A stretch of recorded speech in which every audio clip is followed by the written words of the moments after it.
Continuing production of The Open Mind has been made possible by grants from Ann Olnick Gumowitz, the Angelson Family Foundation, the Alfred P. Sloan Foundation, the Joan, Ganz, Cooney and Peter G. Peterson Fund, the Rosalind P. Walter Foundation, the Joanne and Kenneth Wellner Foundation, Sally Minard and Norton Garfinkle, and from the corporate community, Mutual of America.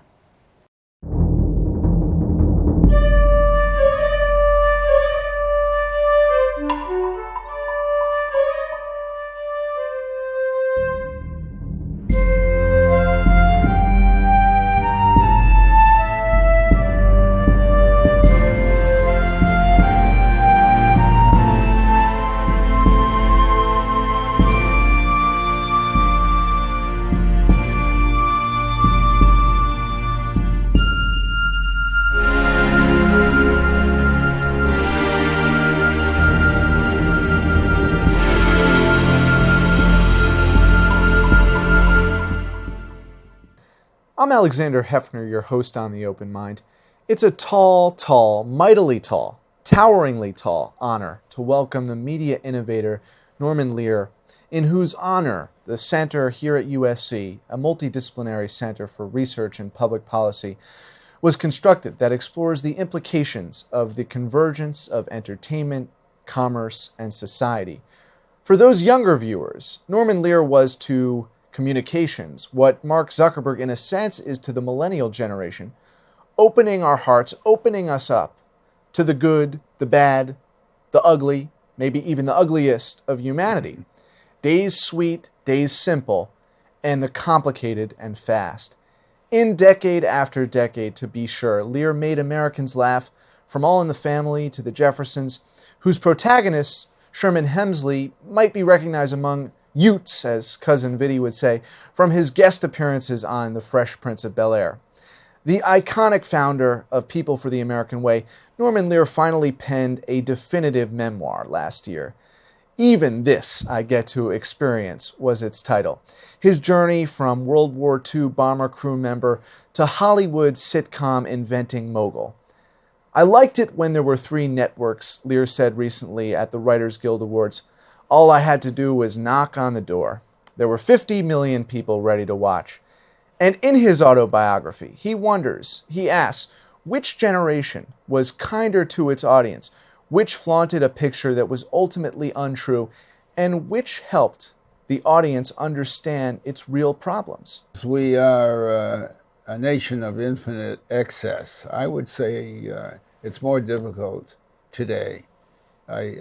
We have tended more to be consumers as a result of the media and advertising and our interest in short-term thinking and so forth.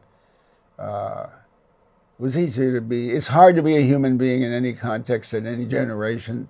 It seems to me it was harder, it's harder today. It's an honor to have you here. I know that you were here with my grandfather when he was host of The Open Mind. And he built a legacy on non-commercial, non-adversarial conversations of public interest. And although I had many of them. And it's really a thrill to have you here.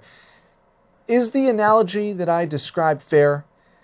Because I think this millennial generation, our audience on PBS, ought to know that we were never so open to our cultural wounds until your generation came along and put it on television.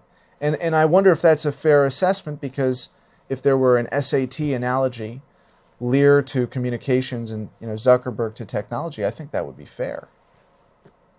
I'm not sure I understand what you mean by open to. Opening us up to the story of our humanity. And I Facebook, don't think that's happening as much as it used to. I think we're opened up to a series of well-known faces arguing with each other, fighting each other, often yelling at each other, and we call it news.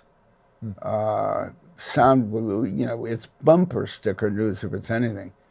And for a nation that reportedly, or more than reportedly, depends on an informed citizenry, I don't think the media does its job well at all. My platform was comedy, but I'm a serious human being.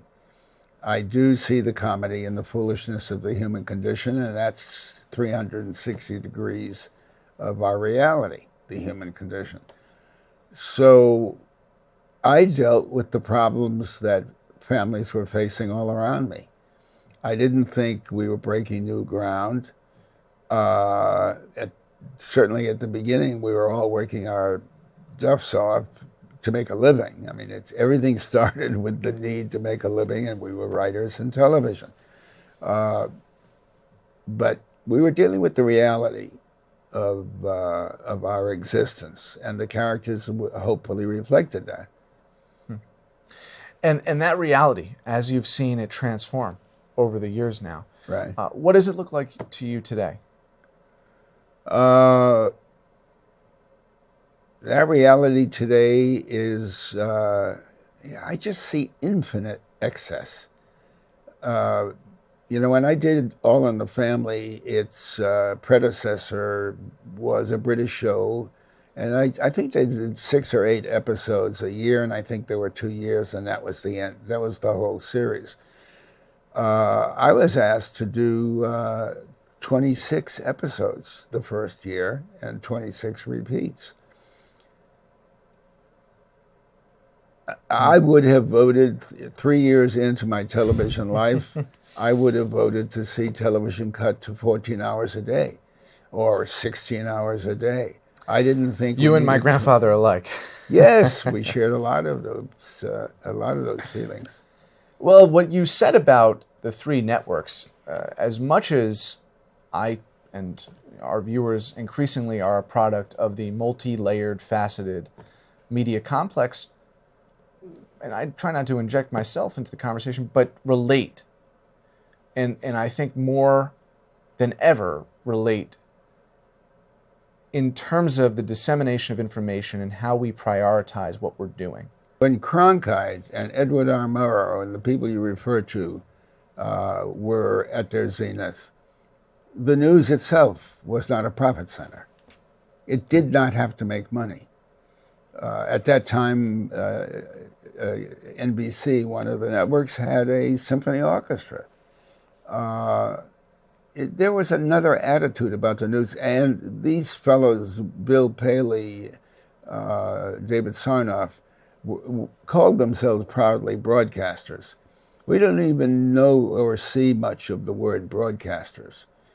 And the companies they started are now owned by other companies far bigger than they are. So the name of the game is in corporate America, and that includes all of the media through which we see. Television and the zillions of other signals. They're all in the short-term business, because those large corporations must deliver a profit statement this quarter larger than the last. That's the name of the game. We've all caught the disease, winning at any cost, certainly cost to other values.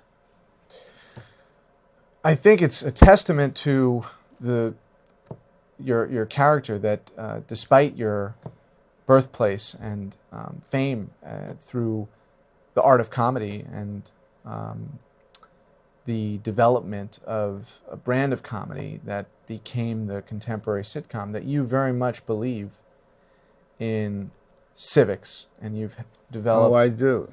When I was a kid, let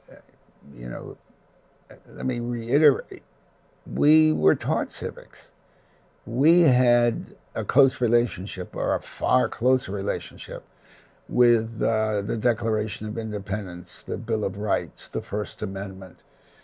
We were in love with America and with the underlying guarantees of a free society. I don't think we think that much of it. Civics is not taught. There's nothing fair about 99% and 1%. And everybody can decide for themselves what the 99 and 1% means. But I don't know how anybody would disagree that fairness is not the ground we walk on or the air we breathe when there is that kind of disparity in our world. And the medium, for the most part, chooses to, if not ignore that, they show a very strong indifference to it. How do you bring the set of values that that you championed into this, make them compatible with the millennial generation? You know, we need parents. We need a president who, and his age doesn't matter, who will assume the role of dad and help us understand. I think back at your granddad's favorite political figure, FDR, who had fireside chats. He said, come up to the fireplace and let me talk to you. And he behaved like a father. And we need that. You know, my life is not as emotionally crowded as the average. I've done well in our culture. I don't have the problems so many in our culture have. And in their emotionally crowded lives, they need all the help they can get being parented, just being helped to understand the complexity of life in this, I started to say free culture, and it isn't as free as we have promised it would be. Leadership requires a sense of responsibility and parenting, a sense of parenting. Was not Reagan to so many people a father too, a father figure? Does it matter the kind of father figure? That's very good. It does matter. And, you know, as a matter of fact... I'm not saying it can't be a Republican, it can't be a conservative, because he was, I guess, I reached out to him. As a matter of fact, Jeff Cowan and I worked on with the UCLA debate team. We were establishing a new kind of debate, and we wished Reagan to debate Vice President Walter Mondale on the Panama Canal treaties. And they were heating up.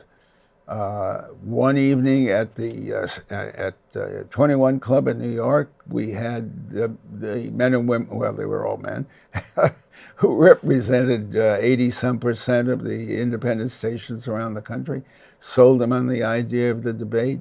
Ronald Reagan was all set, and we had a couple of meetings with Reagan. And I became friendly enough with him and with his wife to be invited to his funeral. And I've had lunch with Mrs. Reagan as recently as maybe 5-6 weeks ago. So when People from the American Way was 1 year old, we did I'm on a riff here, I gotta finish it. We did a show called I Love Liberty. It was an hour and a half or 2 hours on ABC. They were afraid that it might be left-leaning, because I'm certainly a Democrat or a liberal, or I'm not ashamed of the word at all. And in order to prove it wasn't, they agreed if I could get two major figures, one from each party, to co-chair it. I got Lady Bird Johnson and Gerald Ford to co-chair the event. We had Senator Barry Goldwater and Jane Fonda on the same stage. That's my America. I love that. I love that ability to reach out. I don't think that's possible right now. As common sense suggests, you must fend for yourself, do what's in your best interest, and if you have some sense of fairness, you will wish to do what's in everybody's best interest. And with a sense of, I don't know, it's common sense. Everybody, whatever is to the most people's benefit is the best we can do for society. So it's all very, where it gets complicated is is putting the politics and the policies behind that. But, you know, I think the person I look to today that most articulately gives us a sense of fairness and truth and so forth, and fearlessness in that sense, because she will not be anything but herself, is Elizabeth Warren. I'd like to see more of that. Because she's standing up for fairness. What she is, for sure, is herself. Mm-hmm. And she presses everything, pushes herself as much as she can to speak her truth. I happen to agree with her truth. Mm-hmm. Well, in that case, maybe motherhood. We need a mother, a mother figure. That's why I said parent. Norman, I know you weighed in, and as part of this USC series, we had voices from the past as well as contemporary artists in the field that has evolved.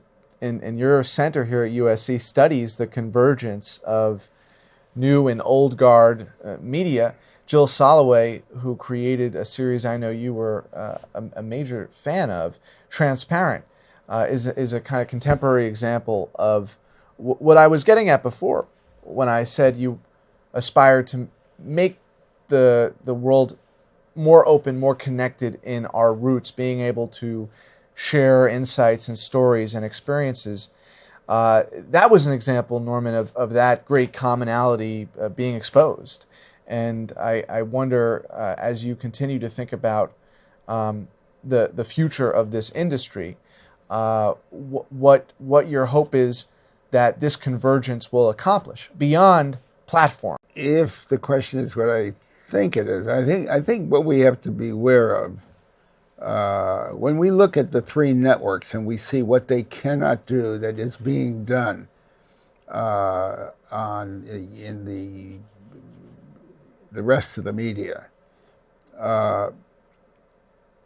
we have to be careful of, if I'm interpreting the word convergence correctly, it is the swallowing up of smaller companies by larger ones, to the place where perhaps of the hundreds of signals we now have, if three entities were to own those signals, and that's the way we seem to move, I think that would be as dangerous as we can see network television is now, because they won't take the chances.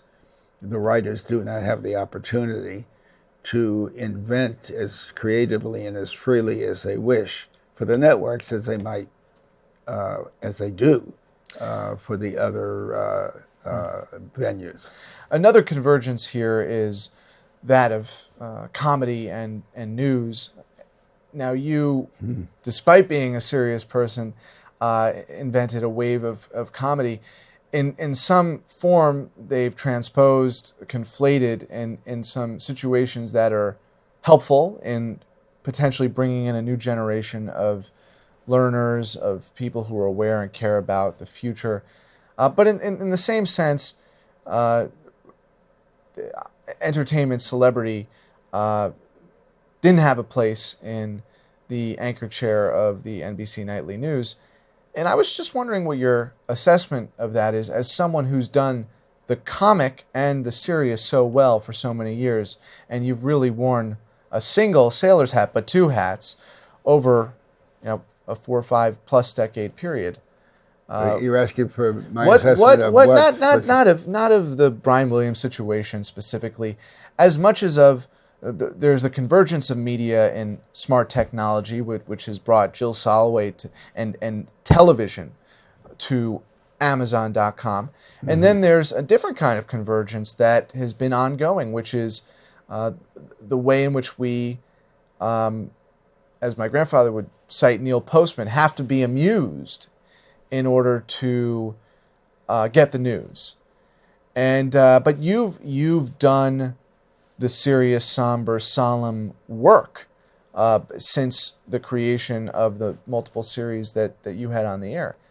And there's some we're inching closer and closer, I would think, maybe towards complete levity in everything. And so how do you see that convergence of news? Well, let's talk about Jon Stewart. Right. To my mind, there's nobody more serious on television than Jon Stewart. Although he won't claim that mantle. And maybe he will now. Serious? He won't claim the word serious. I think he would claim the word serious. Citizen. Not that his work is serious, but he is a serious man who chooses to do his work the way he does it, who chooses to make his point of view as well known as he can possibly make it, the way he wishes to make it. Absolutely. So as a serious man, he's, the way I defined myself earlier, used comedy as the route to getting something across. But he deals so brilliantly with the foolishness of the human condition in the biggest culture, in the wide culture. My God, how good he is, and how funny he is, and how foolish the Congress will look, the media will look, any number of corporations will look as he examines, and nobody calls him wrong. Nobody calls him wrong as he examines the elements of our culture. I wouldn't disagree with you there. I wonder, when you made that comment about 3 networks or anchors, if you do bemoan to some extent the lack of a Jon Stewart who really can stand as the counterweight of doing everything he accomplishes, but through the veins of someone who's not only serious in terms of how they approach their work, but actually serious on camera, because he was and remains the most trusted person in the news, even before the Brian Williams episode. As does Larry Wilmore and John Oliver, and I'm not hearing any bad things about any of them anywhere.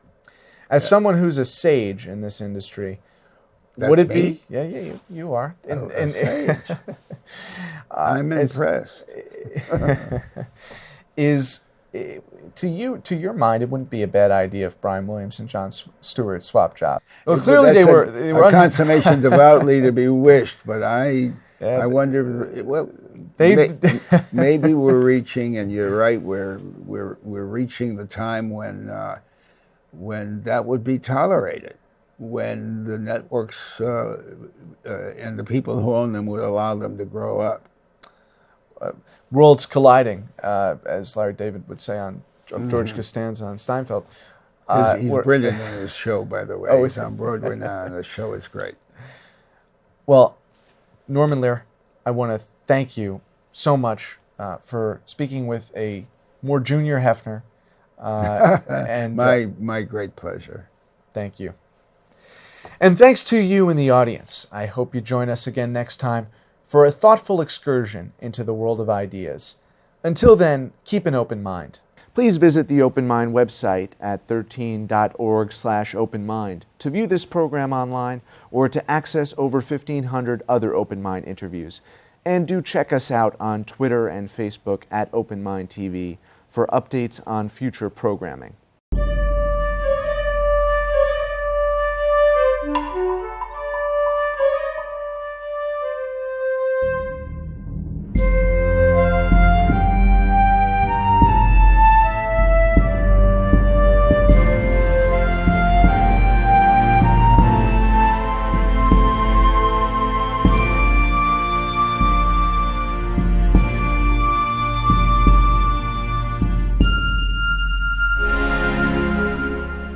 Continuing production of The Open Mind has been made possible by grants from Anne Olnick Gumowitz, the Angelson Family Foundation, the Alfred P. Sloan Foundation, the Joan, Ganz, Cooney and Peter G. Peterson Fund, the Rosalind P. Walter Foundation, the Joanne and Kenneth Wellner Foundation, Sally Minard and Norton Garfinkle, with special thanks to the Schumann Media Center for additional support, and from the corporate community, Mutual of America.